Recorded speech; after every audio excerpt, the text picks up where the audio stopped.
Yo. Yeah, I'm just going to go down the road quick and forward.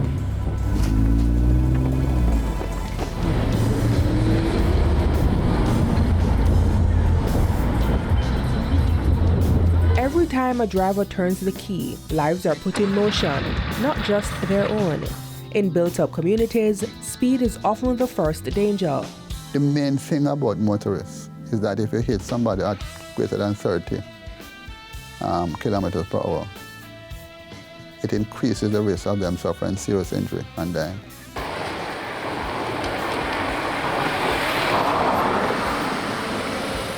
You can't be driving in a built-up area as if you're driving on a highway. It's crazy, it's dangerous, and it's irresponsible. But speed isn't the only risk drivers bring onto the road. Drinking and driving, drinking alcohol and driving, smoking ganja and driving, using Molly and driving, driving and using a cell phone, driving and texting. And this one I can't begin to program it. Driving and watching a movie. I mean, it happens.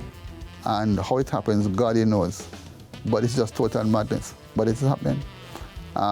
So those bad habits we need to find a way to reduce. And when attention drops, danger rises. Slow down.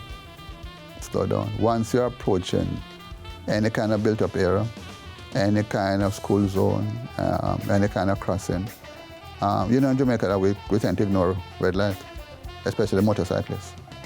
They treat red lights as if it's no big thing. If you can find a way to get Jamaicans to stop being so impatient and just cut your speed, then we can save so many lives, including your own. What's needed isn't just enforcement, it's a shift in mindset. Change your mindset. You enter in a danger zone. Be very careful about what you are about to do.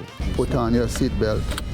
Be mindful that there are other road users, including vulnerable road users. Simply put, do not speed. Take the ganja out of your mouth. Put the cell phone down. I see them driving with dogs in the hand, holding on to the dog. That is madness. We have to get into a zone where we are determined to follow what Damon Marley is saying. Reach home safe. That's the most important thing. You the driver, you the pedestrian, you the motorcyclist, you the pedal cyclist.